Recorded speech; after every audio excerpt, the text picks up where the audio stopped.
Bu masalani ham kuzatib turinglar.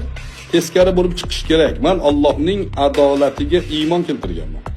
Bu ayol toza ayol emas. Toza ayol emas deganimda men zinokor deyotganim yo'q. Bu zino masalasi shariat masalasini aralashtirmaylar. Shariat u xalq qo'ygan har narsani. Axloqiy jihatini aytyapman. Qonuniy jihatdan tuhmat qilyapti bu ayol. Hozircha tuhmat. Hozircha ko'rinishi tuhmat bu ayolni qilgan gapiga. 235 bo'lish kerak. Agar 235 topilmasa, Sirojiddin Mediya javobgarlikka tortilish kerak. 235 bilan ayblagani uchun tuhmat.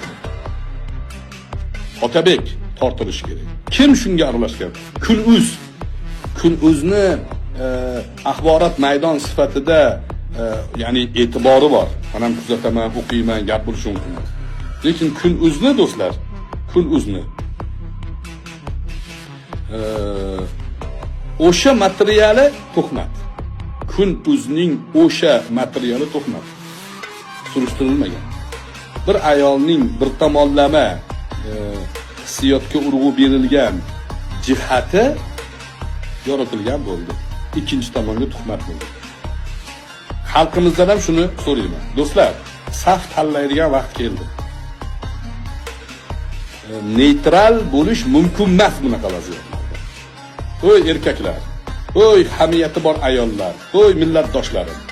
Mana shu efirni, mana shu suhbatda safingizni belgilang. Ko'rib turibsiz trollarning ahvolini. Trollar uyushtirilgan. Menga nisbatan kamida 500 ta profil to'xtamasdan haqorat uyushtiryapti. Meni og'zimdan haqorat chiqmaydi. Siz aqli sog'lom, hamiyati buzilmagan, vijdoni sog'lom erkak ayollarga murojaat. Do'stlar, tarqatinglar va shuni murojaatnomani joyiga yetib borishligiga yordamlashinglar. Qanaqa qilib? Mana shu murojaat do'stlar. Bo'lgan hodisa bo'yicha, Furqat tumanidagi bo'lgan hodisa bo'yicha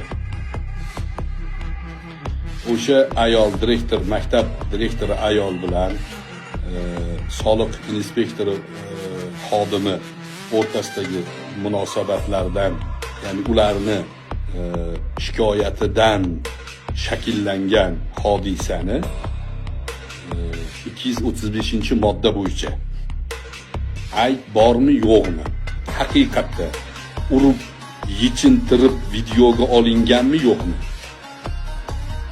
shuni Bosh prokuratura, Ichki ishlar vazirligi, Milliy xavfsizlik